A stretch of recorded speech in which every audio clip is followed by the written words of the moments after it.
Hi everyone, welcome to டக்குனு Hindi YouTube channel. Triple three format அப்படிங்கிற super idea மூலமா நம்ம ஹிந்தி கத்துட்டு இருக்கோம். ஹிந்தியில பேச ஸ்டார்ட் பண்ணணும்னு நினைக்கிறவங்களுக்கு இது ஒரு சூப்பரான ஐடியாவா இருக்கும். இது மூலமா ஹிந்தி கத்துக்கும் போது ஈஸியாவும் பேசலாம். அதுல இன்னைக்கு நம்ம டே 3 வீடியோல இருக்கோம். இன்னைக்கான 33 சென்டென்சஸ் பார்க்க போறோம். ஏற்கனவே டே 1, டே 2 நம்ம முடிச்சாச்சு. ஒவ்வொன்றிலயும் 33 சென்டென்சஸ் இருந்திருக்கும்.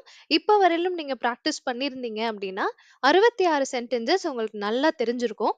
நம்மளுடைய ட்ரிபிள் த்ரீ ஃபார்மேட் ஐடியா படி ஒவ்வொரு சென்டென்ஸையும் 3 முறை நீங்க பிராக்டிஸ் பண்ணணும். அது ரொம்ப முக்கியம். அதே தான் இன்னைக்கான வீடியோலயும். ஸோ இன்னைக்கு வீடியோல இருக்கக்கூடிய 33 சென்டென்ஸையும் 3 முறை நீங்க பிராக்டிஸ் பண்ணுங்க. முடிஞ்சா 3 நாளைக்கு அதே சென்டென்சஸ 3 முறை பிராக்டிஸ் பண்ணுங்க. மறக்கவே மறக்காது. இந்த மாதிரி ஈஸியா ஹிந்தில பேச ஆரம்பிக்கிறதுக்கு நிறைய ஐடியாஸ் நம்மளோட சேனல்ல குடுத்துட்டே இருக்க போறோம். அதெல்லாம் உங்களுக்கு தொடர்ந்து கிடைக்கணும் அப்படின்னா மறக்காம நம்மளோட சேனலை சப்ஸ்கிரைப் பண்ணி வச்சுக்கோங்க. இப்போ வாங்க இன்னைக்கான 33 சென்டென்சஸ் கத்துக்கலாம்.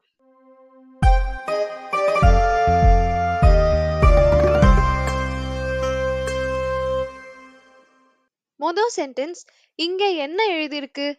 இங்க என்ன எழுதியிருக்கு? ஹிந்தில யஹாं क्या लिखा है? யஹாं क्या लिखा है?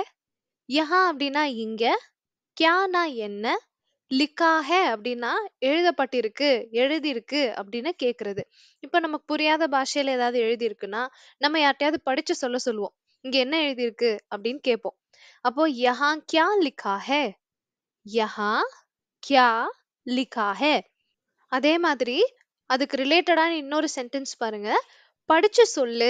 என்ன எழுதியிருக்கு எனக்கு தெரியல. இங்க என்ன எழுதியிருக்கு? படிச்சு சொல்லு. படித்து விட்டு சொல்லு இல்ல படிச்சு சொல்லு. இதுக்கு ஹிந்தில பட்கர் பதாவோ. பட்கர் பதாவோ. பட் அப்படின்னா படிக்கிறதுங்க, வாசிக்கிறது. ரெண்டுமே பட் அப்படிங்கிற வார்த்தையில தான் சொல்லுவோம். படுக்கேன்னு சொல்லலாம், இல்ல படுக்கர்ன்னு சொல்லலாம். ரெண்டுக்குமே அர்த்தம் என்னன்னா படித்து அப்படின்னு சொல்றோம் இல்லையா, படின்னு சொல்லல, படித்து அப்படின்னு ஏதோ ஒண்ணு அடுத்து வரப்போகுது. அந்த மாதிரி நீங்க முடிக்கிறதுக்கு படுக்கர் சொல்லலாம், படுக்கே சொல்லலாம். அப்புறம் சொல்லுன்னு சொல்றதுக்கு பதாவோ. படுக்கர் பதாவோ. படுக்கர் பதாவோ. வாசிச்சு சொல்லு, படிச்சு சொல்லு அப்படின்னு கேக்குறீங்க.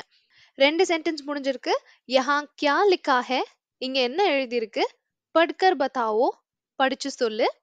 3வது சென்டென்ஸ், என்னை அழைத்தீர்களா? என்ன கூப்பிட்டீங்களா அப்படின்னு கேட்கணும்னா ஆப்னே முझे बुलाया क्या? நீங்க என்ன கூப்பிட்டீங்களா? ஆப்னே முझे बुलाया क्या? ஆப்னே அப்படிங்கிறது நீங்க. இதுக்கு முன்னாடிலாம் ஆப் அப்படின்னா நீங்க அப்படின்னு படிச்சிருப்பீங்க. சோ அதுதான் கரெக்டும் கூட. ஆப் அப்படின்னா நீங்க, கரெக்டான விஷயம். ஆனா ஒரு இறந்த காலத்துல பத்தி பேசும்போது ஆப் மட்டும் வராது, ஆப்னே அப்படின்னு சேர்த்துப்போம். ஏன்னா கூப்பிட்டீங்க, கூப்பிட்டீங்களா அப்படின்னுலாம் இறந்த காலத்தை பத்தி கேக்குறீங்க. அதனால ஆப் மட்டும் நிறுத்திக்க கூடாது, ஆப்னே அப்படின்னு சேர்த்துக்கணும். முஜே அப்படின்னா என்னை. முஜே அப்படின்னா என்னை. கூப்பிடுறதுக்கு புலா அப்படிங்கிற வார்த்தை இருக்கு.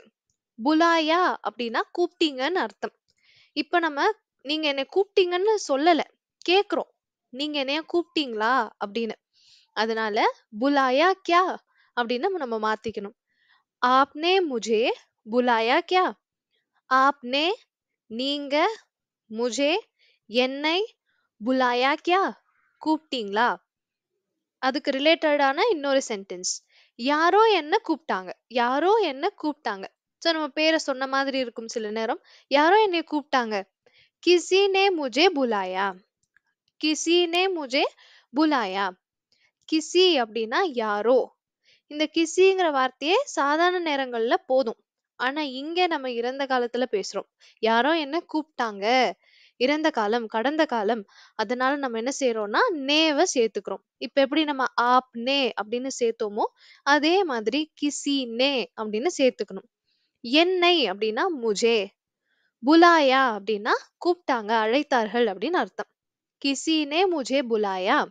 யாரோ என்ன கூப்பிட்டாங்க. இந்த 2 சென்டென்ஸ் இன்னொரு முறை பார்க்கலாம். आपने मुझे बुलाया क्या? आपने मुझे बुलाया क्या? நீங்க என்னை கூப்பிட்டீங்களா? किसी ने मुझे बुलाया. किसी ने मुझे बुलाया. யாரோ என்னைய கூப்பிட்டாங்க. அடுத்த சென்டென்ஸ், அதனுடைய அவசியம் இல்லை. அதற்கு அவசியம் இல்லை, இல்ல அதனுடைய அவசியம் இல்லை அப்படின்லாம் சொல்லும்போது உஸ்கி ஜரூரத் நஹி ஹை, உஸ்கி ஜரூரத் நஹி ஹை. உஸ்கி ஜரூரத் அப்படின்னா அதற்கு அவசியம், அதனுடைய இல்ல அதற்கு. ஜரூரத் அப்படின்னா அவசியம் அல்லது தேவை. ஜரூரத் அப்படின்னா தேவை இல்ல அவசியம். நஹி ஹை அப்படின்னா இல்லைன்னு அர்த்தம். உஸ்கி ஜரூரத் நஹி ஹை, அதற்கு அவசியம் இல்லை, அதற்கு தேவை இல்லை அப்படின்னு நம்ம சொல்றோம். அதே மாதிரி இன்னொரு சென்டென்ஸ், அதற்கு என்ன அவசியம் அப்படின்னு நீங்க கேக்குறீங்க, அதற்கு என்ன தேவை அப்படின்னு நீங்க கேக்குறீங்க. உஸ்கி கியா ஜரூரத் ஹை, உஸ்கி கியா ஜரூரத் ஹை, அதற்கு என்ன அவசியம் அப்படின்னு கேட்டாச்சு. சேம் தான், ஒரு கியாவை மட்டும் நம்ம சேர்த்திருக்கோம். கியா ஜரூரத் ஹை அப்படின்னா என்ன அவசியம், என்ன அவசியம்னு கேக்குறது. இந்த ரெண்டு சென்டென்ஸ் பாருங்க. உஸ்கி ஜரூரத் நஹி ஹை, அதற்கு அவசியம் இல்லை. உஸ்கி கியா ஜரூரத் ஹை, அதற்கு என்ன அவசியம். இந்த சென்டென்ஸ் வரலும் நல்லா புரிஞ்சிருப்பீங்கன்னு நினைக்கிறேன். இதெல்லாம் நோட் பண்ணி வச்சுக்கோங்க. அதே மாதிரி 3 முறை பிராக்டிஸ் பண்றதுக்கு மறக்காதீங்க. நெக்ஸ்ட் சென்டென்ஸ் போகலாம். இப்படி வாய்ப்பு மீண்டும் மீண்டும் வராது. இந்த மாதிரி ஒரு வாய்ப்பு மறுபடியும் வராது. இது நம்ம பேச்சு வழக்கு தமிழ்ல. ஹிந்தில எப்படி சொல்லலாம்? ஐசே மௌகா बार बार नहीं आता है, ऐसे मौका बार बार नहीं आता है. ஒரு வார்த்தையா பார்க்கலாம். ஐசே அப்படின்னா இந்த மாதிரி, இப்படி அப்படின்னு சொல்றது. ஐசே இப்படி, மௌகா அப்படின்னா சான்ஸ், வாய்ப்பு. ஐசே மௌகா இந்த மாதிரி ஒரு வாய்ப்பு, இப்படி ஒரு வாய்ப்பு. பார் பார் அப்படின்னா மீண்டும் மீண்டும், இல்லைன்னா நம்ம பேச்சு வழக்குல மறுபடியும் சொல்லுவோம். அது வந்து பார் பார். நஹி ஆத்தா ஹை அப்படின்னா வராது. ஆத்தா ஹைனா வரும், நஹி ஆத்தா ஹைனா வராது. ஐசே மௌகா பார் பார் நஹி ஆத்தா ஹை, இந்த மாதிரி ஒரு வாய்ப்பு மறுபடியும் கிடைக்காது, வராது அப்படின்னு சொல்றோம். இதே மாதிரி பார் பார் அப்படிங்கறத யூஸ் பண்ணி இன்னொரு வாக்கியம் பார்க்கலாம். நாங்க இந்த திரைப்படத்தை மீண்டும் மீண்டும் பார்ப்போம். வழக்கமாவே இந்த படம் எங்களுக்கு ரொம்ப பிடிக்கும், இந்த படத்தை நாங்க மீண்டும் மீண்டும் மறுபடியும் பார்ப்போம் அப்படின்னு சொல்றீங்க. हम बार बार ये फिल्म देखेंगे, हम बार बार ये फिल्म देखेंगे. हम அப்படின்னா நாங்க, பார் பார் போன சென்டென்ஸ்லயும் படிச்சோம். மீண்டும் மீண்டும் இல்ல மறுபடியும். ஏ ஃபில்ம் அப்படின்னா இந்த படத்தை, இந்த ஃபில்ம. தேக்கேங்கே பார்ப்போம், தேக்கேங்கே. தேக் அப்படிங்கிறது பார்ப்பது அப்படிங்கிற செயல். ஏங்கே அப்படிங்கறத சேர்த்திருக்கோம். தேக் ஏங்கே அதை சேர்க்கறனால இது எதிர்காலத்துல நடக்கக்கூடிய ஒரு செயல் அப்படிங்கறத தெளிவா காமிச்சிரும். ஹம் பார் பார் ஏ ஃபில்ம் தேக்கேங்கே, நாங்க மீண்டும் மீண்டும் இந்த படத்தை பார்ப்போம். நெக்ஸ்ட் சென்டென்ஸ், நீ என்ன நினைக்கிறாய், நீ என்ன நினைக்கிற அப்படின்னு கேட்கணும். துஜே கியா லக்தா ஹை, துஜே கியா லக்தா ஹை. துஜே அப்படின்னா உனக்கு, கியா லக்தா ஹை அப்படின்னா ரெண்டு விதத்துல இந்த சென்டென்ஸ் நம்ம எடுத்துக்கலாம். நீ என்ன நினைக்கிற அப்படின்றதாவும் எடுத்துக்கலாம், உனக்கு என்ன தோணுது அப்படிங்கறதாவும் எடுத்துக்கலாம். சோ ஒரு விஷயத்த பத்தி பேசிட்டு இருக்கும்போது நீ என்ன நினைக்கிற சொல்லு, உனக்கு என்ன தோணுது சொல்லு, இந்த மாதிரி கேட்கணும்னா துஜே கியா லக்தா ஹை அப்படின்னு நீங்க கேட்கலாம். तुझे क्या लगता है, तुझे क्या लगता है. இதுவே நம்மளோட கருத்து ஒண்ணு இருக்கும், அத சொல்லிட்டு நான் இப்படிதான் நினைக்கிறேன் அப்படின்னு சொல்லுவோம். நான் இப்படிதான் நினைக்கிறேன் அப்படின்னு சொல்லணும்னா முஜே ஐசா லக்தா ஹை, முஜே ஐசா லக்தா ஹை. முஜேனா எனக்கு, ஐசானா இந்த மாதிரி, லக்தா ஹைனா எனக்கு தோணுது இல்ல நான் நினைக்கிறேன் அப்படிங்கிற ரெண்டுமே வரும். எனக்கு இப்படிதான் தோணுது, நான் இப்படிதான் நினைக்கிறேன் அப்படின்றத சொல்லியிருக்கோம். முஜே ஐசா லக்தா ஹை, முஜே ஐசா லக்தா ஹை. இந்த ரெண்டு சென்டென்ஸும் ஏறத்தாழ ஒரே மாதிரி தான். துஜே கியா லக்தா ஹை, உனக்கு என்ன தோணுது, நீ என்ன நினைக்கிற. துஜே கியா லக்தா ஹை, முஜே ஐசா லக்தா ஹை, எனக்கு இப்படி தோணுது, இல்ல எனக்கு இப்படி நான் நான் இப்படி நினைக்கிறேன் அப்படிங்கிற ரெண்டுத்துக்குமே முஜே ஐசா லக்தா ஹை. நெக்ஸ்ட் சென்டென்ஸ் பாருங்க, இது பேச்சு வழக்குல ரொம்ப தேவைப்படும். இப்ப எங்கேயாவது ஒரு சண்டையில ஒருத்தர் ஓவரா பேசுறாங்கன்னா அதுக்கு ஆப்போசிட்ல இருக்கிறவர் சொல்லுவாரு, எனக்கும் பேச தெரியும். இதெல்லாம் நம்ம தமிழ்ல கேள்விப்பட்டிருப்போம். எனக்கும் பேச தெரியும், ஆனா நான் பேசல, இந்த மாதிரி எல்லாம் சொல்லி சண்டையில நம்ம கேள்விப்பட்டிருப்போம். சோ இந்த எனக்கும் பேச தெரியும் எனக்கும் பேச வரும் அப்படிங்கறத எப்படி சொல்றது ஹிந்தில? मुझे भी बोलना आता है. मुझे भी बोलना आता है. முஜேனா எனக்குங்க. முஜே அப்படிங்கிறது எனக்கு. முஜே भी அப்படின்னா எனக்கும். போல்னா பேசுவது. ஆத்தா है வரும் இல்ல தெரியும். मुझे भी बोलना आता है எனக்கும் பேச வரும். मुझे भी बोलना आता है. இதே பேட்டர்ன்ல இன்னொரு சென்டென்ஸ், எனக்கும் பாட தெரியும். எனக்கும் பாட வரும். मुझे भी गाना आता है. मुझे भी எனக்கும். முஜேனா எனக்கு, முஜே பீனா எனக்கும். கானா அப்படின்னா பாடுவது. இது கானா கிடையாதுங்க. கானா அப்படின்னா சாப்பிடுவது. கானா அப்படின்னா பாடுவது. சோ இந்த ஒரு சின்ன சவுண்ட் டிஃபரன்ஸ்ல ரெண்டு அர்த்தங்கள் வேற வேறையா இருக்கும். கானா அப்படின்னா சாப்பிடுவது, கானா அப்படின்னா பாடுவது. கானா ஆத்தா ஹே அப்படின்னா பாட வரும். முஜே பி கானா ஆத்தா ஹே எனக்கும் பாட வரும். முஜே பி போல்னா ஆத்தா ஹே எனக்கும் பேச வரும். முஜே பி கானா ஆத்தா ஹே எனக்கும் பாட வரும். நெக்ஸ்ட் சென்டென்ஸ், ஏதோ ட்ரெயின்லயோ பஸ்லயோ போகும்போது இந்த சென்டென்ஸ் தேவைப்படும். நீங்க எங்க இறங்குவீங்க அப்படின்னு கேக்குறோம். நீங்க எங்க இறங்குறீங்க, நீங்க எங்க இறங்குவீங்க இத கேட்கணும்னா आप किधर उतरेंगे. आप किधर उतरेंगे. ஆப்னா நீங்க, கிதர் அப்படின்னா எங்கே, இல்ல கஹாங் கூட நீங்க யூஸ் பண்ணிக்கலாம். கிதர் யூஸ் பண்ணலாம், இல்ல கஹா யூஸ் பண்ணலாம். ரெண்டுத்துக்கும் எந்த ஒரு அர்த்தத்துல மாற்றமும் வராது. சோ ரெண்டுமே யூஸ் பண்ணிக்கலாம். ஆப் நீங்க, கிதர் எங்க, உதர் அப்படிங்கிறது இறங்குவது. இது உதர் கிடையாதுங்க. கிதர் மாதிரி உதர்னு ஒரு வார்த்தை இருக்கு. கிதர்னா எங்க, உதர்னா அங்க. ஆனா இது உதர் கிடையாது. உதர். உதர் அப்படின்னா இறங்குவது. ஆப் கிதர் உத்தரேங்கே நீங்க எங்க இறங்குவீங்க அப்படின்னு கேட்டிருக்கோம். இதுவே பதில் சொல்றவரு அடுத்த ஸ்டாப்ல இறங்கிருவேன் அப்படின்னு சொல்றாரு. அடுத்த ஸ்டாப் எப்படி சொல்லணும்னா, இல்ல அடுத்த ஸ்டேஷன்னு சொல்லணும்னா அக்லே ஸ்டேஷன், அக்லே ஸ்டாப் அப்படின்னு சொல்லலாம். அடுத்த அப்படின்னா அகலே. சோ அகலே ஸ்டேஷன் சொல்லலாம், அகலே ஸ்டாப் சொல்லலாம். அகலே ஸ்டேஷன் மே உத்தருங்கா. அகலே ஸ்டேஷன் மே உத்தருங்கா இதோடைய அர்த்தம் அடுத்த ஸ்டேஷன்ல இறங்குவேன். அகலே ஸ்டேஷன் அடுத்த ஸ்டேஷன். உத்தருங்கா இறங்குவேன் அப்படின்னு ஒரு ஆண் சொல்றது. ஒருவேளை வீடியோ பாக்குற நீங்க ஒரு பெண்ணா இருக்கீங்க, இந்த சென்டென்ஸ் உங்களுக்கு யூஸ் ஆகும்னு நினைக்கிறீங்கன்னா நீங்க என்னன்னு எழுதி வச்சுக்கலாம்னா உத்தருங்கீன்னு எழுதிக்கோங்க.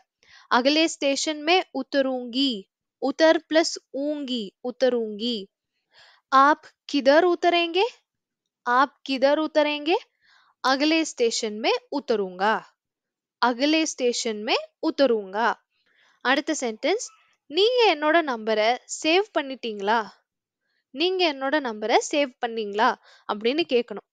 मेरा नंबर आपने सेव किया ना. मेरा नंबर என்னுடைய நம்பரை ஆப்னே நீங்க சேவ் கியானா சேவ் பண்ணிட்டீங்கல்ல அப்படின்னு கேட்டிருக்கோம். மேரா நம்பர் என்னுடைய நம்பர், ஆப்னே நீங்க, சேவ் கியானா சேவ் பண்ணிட்டீங்கல்ல அப்படின்னு கேட்டிருக்கோம். அந்த சென்டென்ஸ் மாதிரி அதோடைய கண்டினியூஷனா இதை எடுத்துக்கோங்க, அதோட தொடர்ச்சியா எடுத்துக்கோங்க.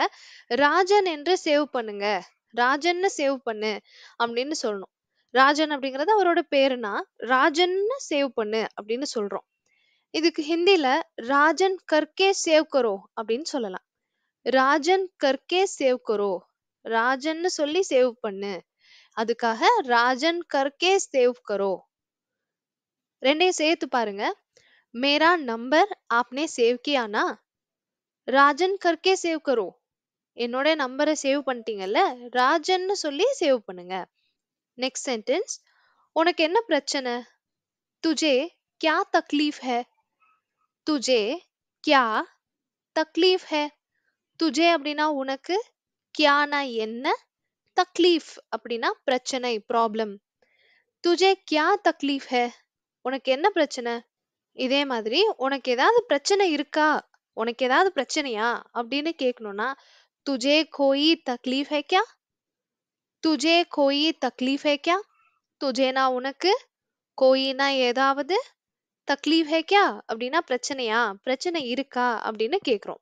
துஜே கியா தக்லீஃப் ஹை, துஜே கோயி தக்லீஃப் ஹை கியா, உனக்கு என்ன பிரச்சனை, உனக்கு ஏதாவது பிரச்சனை இருக்கா. ஸோ ரெண்டு விதமான கேள்விகள். அடுத்த சென்டென்ஸ், அவன் வெளியே சுற்றி கொண்டிருக்கிறான், அதாவது அவன் வெளியே சுத்திட்டு இருக்கான் அப்படின்னு சொல்லணும்னா वो बाहर घूम रहा है, वो बाहर घूम रहा है. வோனா அவன், பாஹர் அப்படின்னா வெளியே, घूम रहा है அப்படின்னா சுத்திட்டு இருக்கான் அப்படின்னு அர்த்தம். घूम रहा है, घूम அப்படிங்கிற வார்த்தை சுற்றுவது, घूम रहा है அப்படின்னா சுத்திட்டு இருக்கான். இந்த கூம் அப்படிங்கிற வார்த்தையை வச்சு இன்னொரு சென்டென்ஸ் பாருங்க. அவன் வெளியே சுற்ற போகிறான், वो घूमने जा रहा है. वो घूमने जा रहा है அப்படின்னா அவன் சுற்றுவதற்கு போய் கொண்டிருக்கிறான், இல்ல அவன் சுற்ற போகிறான் அப்படின்னு அர்த்தம். वो घूमने जा रहा है, அவன் சுத்துறதுக்கு போயிட்டு இருக்கான், அவன் சுத்த போயிட்டு இருக்கான். இதுதான் வந்து वो घूमने जा रहा है. वो बाहर घूम रहा है, அவன் வெளியே சுத்திட்டு இருக்கான். वो घूमने जा रहा है, அவன் சுத்துறதுக்கு போயிட்டு இருக்கான். அடுத்த சென்டென்ஸ், அவளால் எப்படி இப்படி போக முடிகிறது. இன்னும் கொஞ்சம் பேச்சு வழக்குல சொன்னா, அவளால எப்படி இப்படி போக முடியுது, எப்படி இப்படி போக முடியும் இந்த மாதிரி கேட்கணும்னா वो ऐसे कैसे जा सकती है, वो ऐसे कैसे जा सकती है. வோங்கிற வார்த்தை போன சென்டென்ஸ்ல அவன்னு இருந்தது, இந்த சென்டென்ஸ்ல அவள்னு இருக்கு. சோ நம்ம புரிஞ்சுக்க முடியும், ஹிந்தில அவன், அவள், அது இந்த மூணுக்குமே தமிழ்ல அழகா வேற மூணு மூணு வார்த்தைகள் இருக்கு. ஆனா ஹிந்தில அந்த மாதிரி கிடையாது. இந்த மூணுக்குமே வோ அப்படிங்கிற ஒரே வார்த்தை தான் இருக்கு. வோ ஐசே கேசே அப்படின்னா இப்படி எப்படின்னு கேக்குற மாதிரி. ஐசேனா இப்படி, கேசேனா எப்படி. ஐசே கேசே எப்படி இந்த மாதிரி அப்படின்னு கேக்குறது. जा सकती है போக முடியும். वो ऐसे कैसे जा सकती है, அவ எப்படி இப்படி போக முடியும். சேம் ஃபார்மேட்ல இன்னொரு சென்டென்ஸ்ங்க, அவளால எப்படி இப்படி பேச முடியுது, அவளால எப்படி இப்படி பேச முடியும். இந்த ரெண்டுத்துக்குமே वो ऐसे कैसे बोल सकती है, वो ऐसे कैसे बोल सकती है. वो அப்படிங்கிறது அவள், ऐसे कैसेனா எப்படி இந்த மாதிரி, போல் அப்படின்னா பேசுவது, போல் சக்தி ஹே அப்படின்னா பேச முடிகிறது, பேச முடியும் அப்படின்னு கேக்குறது. அடுத்த சென்டென்ஸ் ரொம்ப சின்னது பட் ரொம்ப இம்பார்ட்டன்ட் சென்டென்ஸ். அவனுடன் சண்டையிடாத, யார் கூடயும் சண்டை போடாதன்னு சொல்லணும்னா உஸ்கே சாத் ஜகடா மத் கரோ. உஸ்கே சாத் அவன் கூட, ஜகடா மத் கரோ இந்த ஒரு லாஸ்ட் ஹாஃப் மட்டும் கூட நீங்க எடுத்து வச்சுக்கலாம். ஜகடா மத் கரோ அப்படின்னு சொன்னாலே சண்டை போடாத. ஜகடா மத் கரோ, ஜகடானா சண்டை, மத் கரோனா செய்யாதே, சண்டை செய்யாதே, சண்டை போடாத அப்படின்னு சொல்றதுக்கு ஜகடா மத் கரோ. யார் கூடன்னு கேட்டா இந்த கொஸ்டின்ல பர்டிகுலரா ஒருத்தர், அவனுடன் அப்படின்னு சொல்லியிருக்கோம், அவன் கூட. அதனால உஸ்கே சாத், உஸ்கே சாத் ஜகடா மத் கரோ, அவன் கூட சண்டை போடாத. அதே மாதிரி அவனை திட்டாதன்னு சொல்லணும்னா உசே டான்டோ மத், உசே டான்டோ மத். உசேனா அவனை, டான்டோ மத் அப்படின்னா திட்டாத. உஸ்கே சாத் ஜகடா மத் கரோ, உசே டான்டோ மத், அவன் கூட சண்டை போடாத, அவனை திட்டாத. நெக்ஸ்ட் சென்டென்ஸ், உன்னுடைய போன் பிஸின்னு வந்துச்சு, உன்னுடைய போன் பிஸின்னு வந்துச்சு. ஹிந்தில பாருங்க, துமாரா போன் பிஸி ஆ ரஹா தா. துமாரா போன், உன்னுடைய போன், பிஸி ஆ ரஹா தா அப்படின்னா பிஸின்னு வந்துட்டு இருந்துச்சு, நான் கால் பண்ணேன் அப்போ அந்த நேரத்துல உன்னுடைய போன் பிஸின்னு வந்துட்டு இருந்துச்சு அப்படின்னு சொல்லுவோம். அதுக்குதான் துமாரா போன் பிஸி ஆ ரஹா தா அப்படின்னு சொல்றோம். இன்னமும் சிம்பிளா எப்படி சொல்றதுங்கிறது தான் அடுத்த சென்டென்ஸ். உன்னுடைய போன் பிஸியா இருந்துச்சு, அவ்வளவுதான், பிஸின்னு வந்துட்டு இருந்துச்சு அப்படின்லாம் சொல்லாம உன்னுடைய போன் பிஸியா இருந்துச்சு. துமாரா போன் பிஸி தா, துமாரா போன் பிஸி தா. துமாரா போன் உன்னுடைய போன் பிஸி தா அப்படின்னா பிஸியாக இருந்தது அப்படின்னு அர்த்தம். அடுத்த சென்டென்ஸ், எப்படி இவ்வளவு சீக்கிரம் வந்தாய். இத ஒரு பொண்ணு கிட்ட கேக்குறீங்க, அப்போ ஹிந்தில எப்படி கேட்கலாம். தும் இத்தனே ஜல்தி कैसे आ गई, तुम इतने जल्दी कैसे आ गई. तुम அப்படின்னா நீ, இத்தனே ஜல்தி அப்படின்னா இவ்ளோ சீக்கிரமா. இத்தனே ஜல்தி. கேசே அப்படின்னா எப்படி இல்ல எவ்வாறு. ஆ கயி அப்படின்னா வந்து விட்டாய், வந்தாய். இந்த இடத்துல ஆ கயா சொல்லல, ஆ கயி சொல்றோம். அது மூலமா உங்களால புரிஞ்சுக்க முடியும் ஒரு பொண்ண பார்த்து கேக்குறோம் அப்படின்னு. தும் இத்தனே ஜல்தி கேசே ஆ கயி? நீ இவ்ளோ சீக்கிரமா எப்படி வந்துட்ட? மறுபடியும் பொறுமையா ஒரு வாட்டி சொல்லி பார்த்தரலாம். தும் இத்தனே ஜல்தி कैसे आ गई? இந்த ஒரு பெரிய சென்டென்ஸ் வச்சு ஒரு குட்டி சென்டென்ஸ் எடுக்க போறோம். நீ வந்து விட்டாயான்னு கேட்கணும். அதே பொண்ண பார்த்து நீ வந்துட்டியான்னு கேக்குறதா இருந்தால் தும் ஆ கயி क्या அப்படின்னு கேட்டா போதும். தும் ஆ கயி क्या? தும்னா நீ, ஆ கயினா வந்து விட்டாய், ஆ கயி क्या அப்படின்னா வந்து விட்டாயா அப்படின்னு கேள்வியா மாத்திடுறோம். தும் ஆ கயி क्या? நீ வந்துட்டியா? அடுத்த சென்டென்ஸ். இதுல ரொம்ப முக்கியமான ஒரு வார்த்தை இருக்கு. இது பாருங்க. நீங்க தீபாவளிய எப்படி கொண்டாடுவீங்க? இந்த கொண்டாடுவது அப்படிங்கிற வார்த்தைக்கு ஹிந்தில என்னன்னு பாத்திரலாம். ஃபர்ஸ்ட் இந்த சென்டென்ஸ் பாருங்க. நீங்க தீபாவளிய எப்படி கொண்டாடுவீங்க? ஆப் தீபாவளி कैसे मनाते हैं? சோ கொண்டாடுவதற்கான வார்த்தை மனா. மனா அப்படின்னா கொண்டாடுவது. ஆப் நீங்க தீபாவளி कैसे कैसेனா எப்படி मनाते हैं கொண்டாடுவீர்கள். आप दिवाली कैसे मनाते हैं? நீங்க தீபாவளிய எப்படி கொண்டாடுவீங்க? நாம ஒன்றாக கொண்டாடுவோம் இல்ல நாங்க ஒன்றாக கொண்டாடுவோம். இந்த ரெண்டுத்துக்குமே हम साथ में मनाएंगे. हम साथ में मनाएंगे.